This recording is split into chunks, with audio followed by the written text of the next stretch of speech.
The Africa Centers for Disease Control and Prevention is convening an urgent meeting with Congo and two of its neighboring countries amid an outbreak of the deadly Ebola virus. 80 deaths and nearly 250 suspected cases are attributed to the outbreak. It's happening in the remote Ituri province. One other death has been reported in Uganda. This morning, health officials are concerned that conventional treatments may not be effective against this strain of the highly infectious virus. Imtiaz Taib is tracking all the latest details from our London newsroom. Imtiaz, good morning.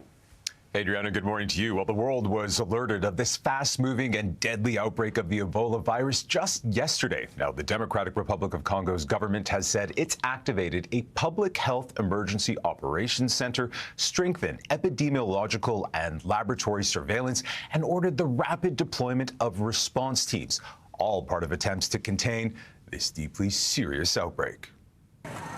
This remote corner of the eastern Congo is on edge. In a nearby gold mining area, Ebola is spreading fast and people are dying.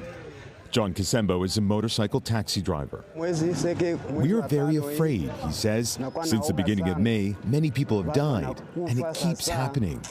Kasembo is right to be afraid. Ebola, which is spread through direct contact with bodily fluids and through broken skin, causes severe bleeding and organ failure.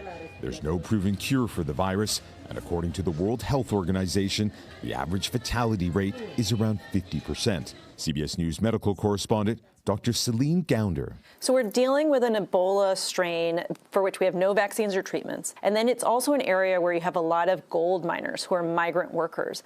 And this is exactly the situation in the West African outbreak, where you had open borders, migrants, cities. And that spells trouble.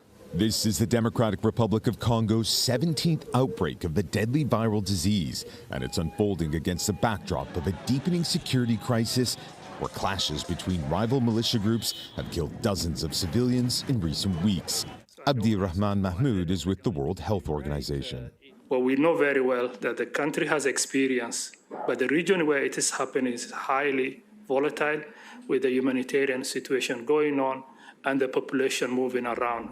So our response is to stand with the regional government and the country neighbor in terms of solidarity to show again that they can control this outbreak.